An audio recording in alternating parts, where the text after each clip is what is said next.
Hi, Creative Katie, Karen Burchill here. Welcome to my channel, Mixed Media Creations. Take time to follow me on all my social media, Instagram, Facebook, Twitter, WordPress, and Pinterest. Search for Creative Katie and you're sure to find me. If you wish to support my channel, you can shop through my Amazon influencer links or make a direct donation through my PayPal link. Both links can be found in the description box below. Thank you for your support. If you're not already a subscriber, hit the subscribe button in the lower right-hand corner. Click on the bell and select the option to get notified as soon as I upload new videos. New for 2019, I'm brand ambassador for the Crafters Workshop. Today, we have a mixed media tutorial, Magnolias in Bloom. So here's a sneak peek of the planning that goes behind the scenes. I stenciled with the Magnolia Blossom stencil, and I cut it out roughly just to play with the parts of the stencil and see about the composition. And when I liked what I had, took a picture of it, so I knew, because I'm going to be using different parts of the stencils in different ways and not just as it exists on the stencil, that would help. So I've ripped out some music paper and some brown paper bag. Now the brown paper bag here is the thicker kind, and I've crumpled it up, and I'm just applying both of these with the Crafters Workshop gel medium. I really wanted the background to be neutral, browns, beige, gold, and the magnolia flowers were going to be a burgundy color, just like the magnolia tree that's in my garden right now. It will bloom and it'll be burgundy flowers.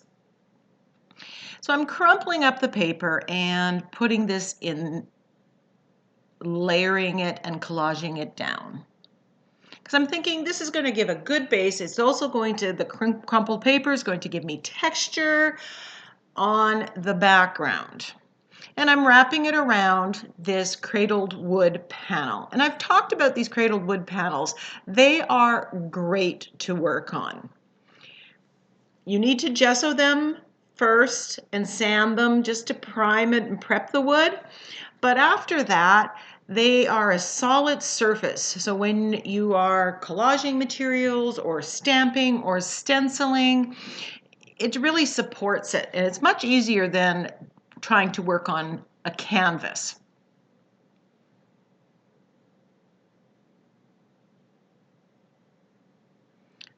Typically, when I'm using the gel medium, I put the gel medium underneath and I put it on top.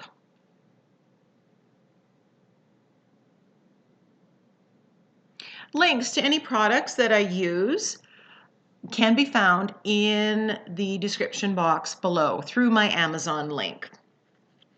And thank you so much for shopping through that Amazon link. Anything you buy, once you go through the link, I will get a small commission of, but it does not cost you more.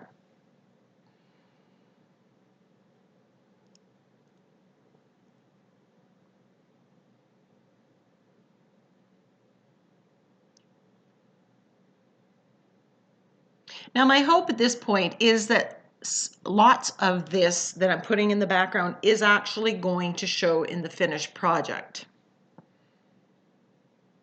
So once it's dry, I grab my archival ink and my script stamp, and I stamp along with it. Now, as soon as I did the burgundy, I'm thinking to myself, I should have used black because the burgundy wasn't going to show very much, because I am creating here a mixture of white and Naples yellow to get kind of a soft creamy color. And I'm going to give this a wash of this color. But I thought, you know what, I can always add script later on. So that was my first mistake.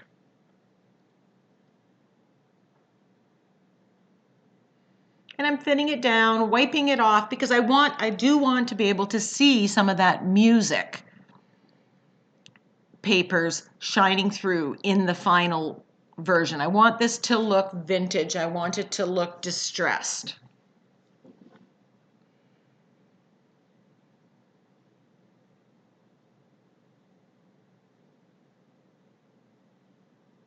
So I decided since that script wasn't going to show enough and I wanted to put it later on, I just thought I'm going to get a little more opaque coverage where it is, so that when I add it later it won't be competing. And then I grab some brown and I start adding a little bit of brown here and there on the high points.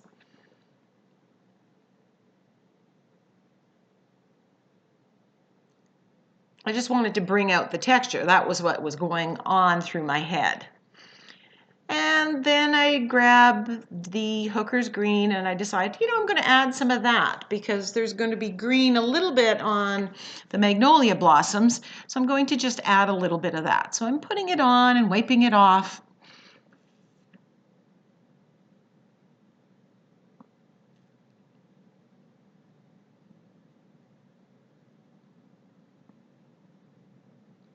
And if you're thinking right now, Karen, what are you doing?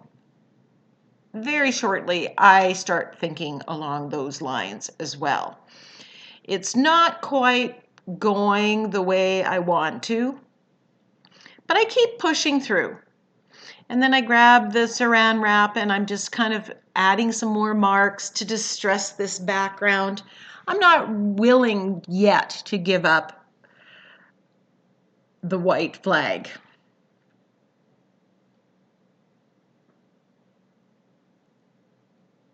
But I admit to you now, this is not going the way I thought. I'm adding green with the Saran wrap, just a nice way to add texture. Then I grab the chicken wire reverse stencil and I start stenciling that in with a mixture of the burgundy-ish color because I think, okay, I'm going to go burgundy on the magnolias. It wouldn't be good if I had some of this in the background.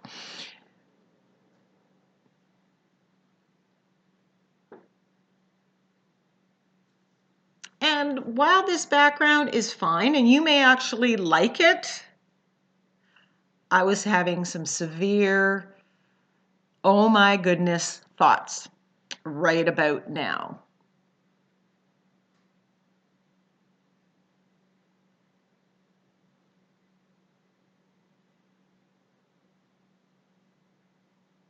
I like each of the components I added, but not the whole. So I mix up the Naples yellow and white and I decide, I am just going to cover this all up and take it pretty much to ground zero. I'm sad I'm going to lose the ability to see any of that music paper, but I will get the texture from collaging the music paper and especially the brown paper.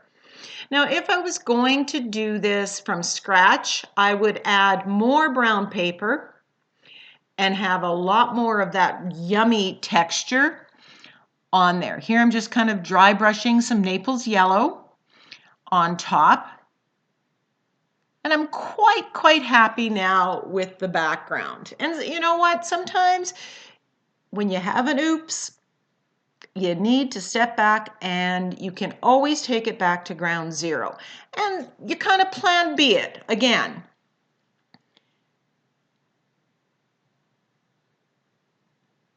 The good news is you can learn from my mistakes. So now I have the script stamp and instead of going with the archival ink, I'm going with some brown and I'm putting this all over the background. And I'm not too worried if it's not a perfect stamp because I want this to be distressed. But I do want this peeking through.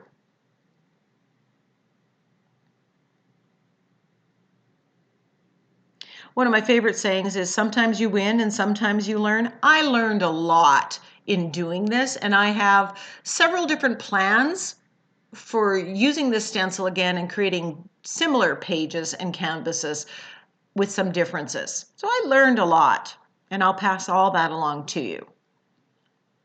So when you use acrylic paint with your stamps, make sure you take the time to spray it with your Murphy's oil soap and clean off the stencils. So I splattered with some burgundy, again going for that distressed look, and now I'm going with the Hooker's green. Both of those colors are going to show up in the Magnolia blossoms that you're going to see me deal with in a bit. And I just wanted to add a little bit more and just break up and distress the background a little bit. And I'm using a fan brush, and I thin down the heavy-bodied paint. Then I grab this dotted ring stencil, which I love, and some gold paint, and I am going to stencil this into the background. Now, I thought about doing it in brown, and I think the brown may have worked, but I went with the gold because I wanted it to be there but not be so in your face. So gold really worked in the background. So you get these little shimmers of gold in there. And this stencil is very easy to move over and extend no matter what size your page is. And about that, I'm doing this on a cradled wood panel. This could be an art journal page. This could be a canvas.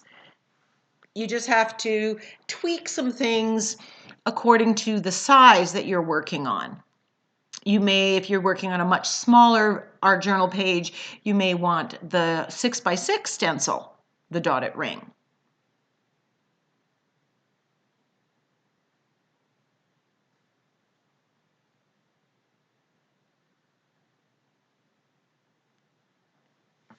I am going, the Magnolia blossoms later on, I'm going to use texture paste. If I wasn't going to do that, I thought about using modeling paste through this stencil and then putting it in gold and having that texturized element.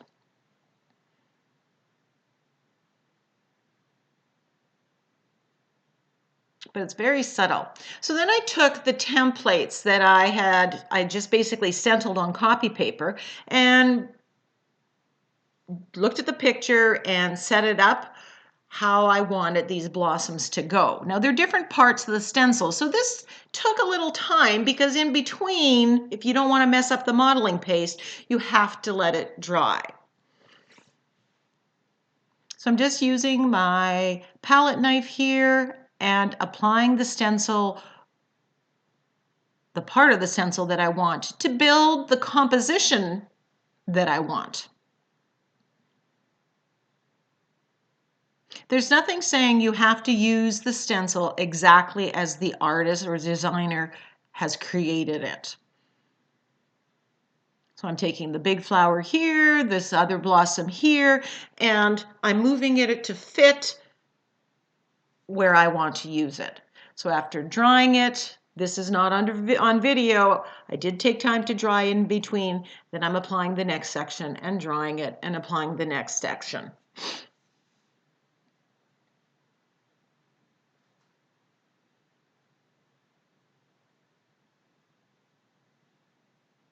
Now, while you're watching me doing that, what I would do next time was before I did the dotted ring, before I did anything, when I had it neutral, I would have actually put this stencil on there when I just had just the ordinary background, stenciled this on, and then painted the whole thing the combination of white with the Naples yellow.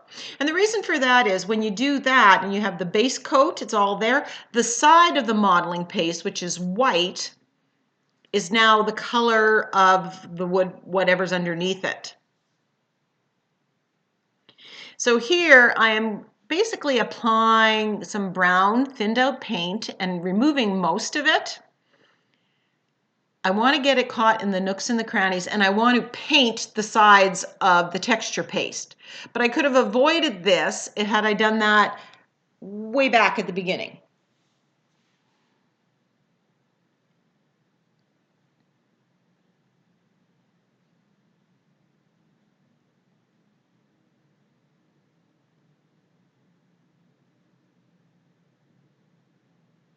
So I'm just adding a little bit of brown, and I'm really grunging this up. I really want it to look vintage. I put it on and I take it off, and I put it on and I take it off.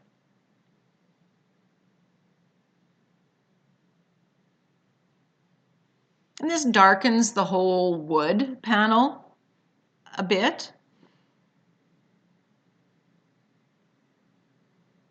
but it made everything work together.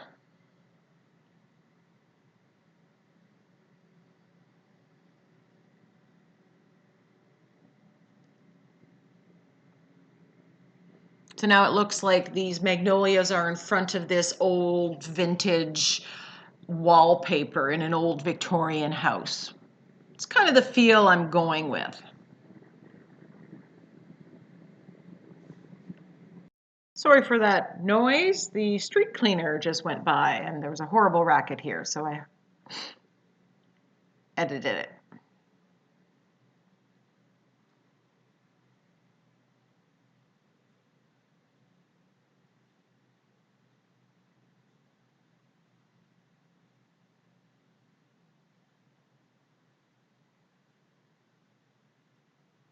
So I just keep working it until I get what I like.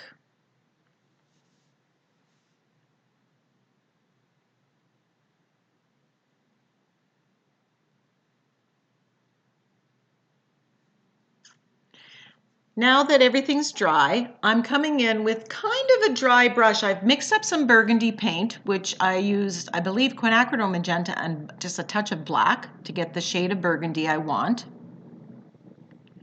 And I'm using the makeup sponge and the brush to colorize this modeling paste. And I'll come back and replace the stencil again and again and build up the color. And you get, when you're sponging, when you're using the makeup sponge, you can get different layers or different tones of that color. So I mask off parts that I don't want. Because remember, I'm not using the stencil as it appears in this 12 by 12. I'm using this bit over here and this bit, and then I'm repeating it and I'm flipping the stencil to get my composition.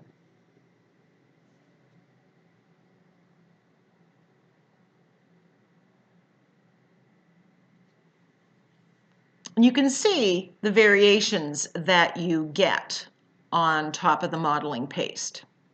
I got smart there and said, okay, these are the same flowers, so before I move the painter's tape and the masking off, I'm going to just do both of these flowers.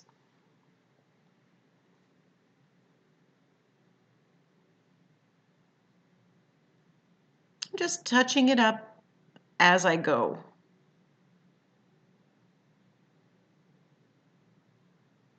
Kind of got a light spot there where somehow it's just not taking the same way. I'll come back later when that dries.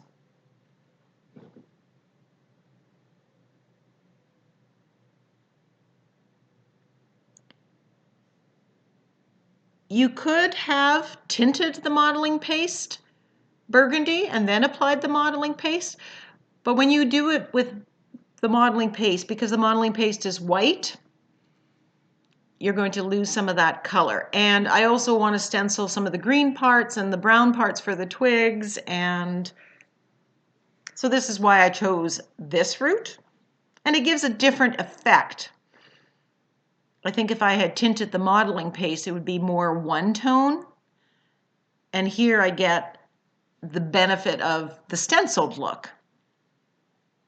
So here I'm coming in with green, and I'm just using the one side of the makeup sponge, the narrow part, and I do the same with the brown. So you can see how I've just basically put branches where I wanted branches and flowers where I wanted flowers to make my composition. But putting the stencil back on it and applying paint with a makeup sponge or even with a brush is really, really effective and easy. I think it would have been much harder to have painted all of this with a brush.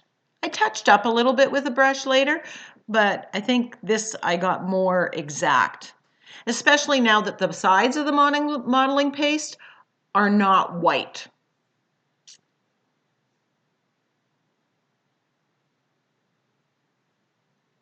So I'm just going in and layering the colors to get what I see fit. I mix the brown with the green.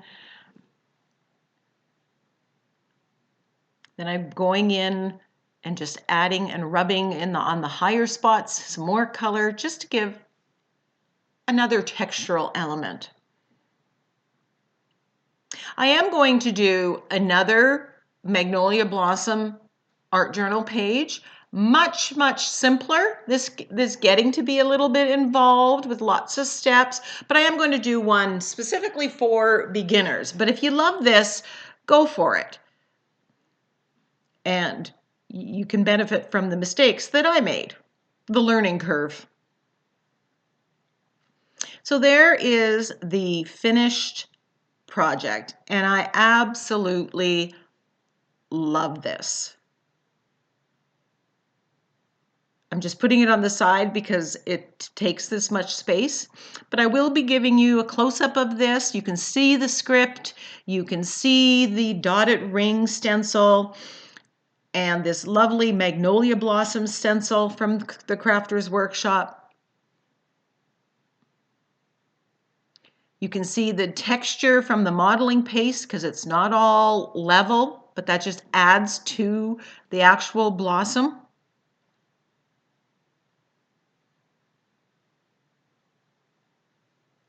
Loving the texture from the paper. You see those crinkles? It really gives some wonderful things. Now I have some close-ups of this finished project. I hope you give this a try. Leave me a comment, ask me a question, share this with your friends.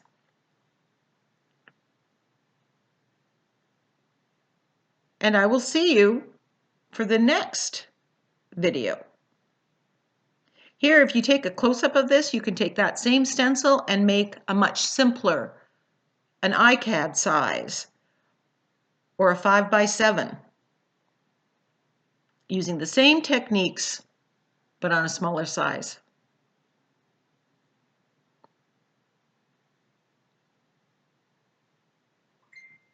Thanks for watching.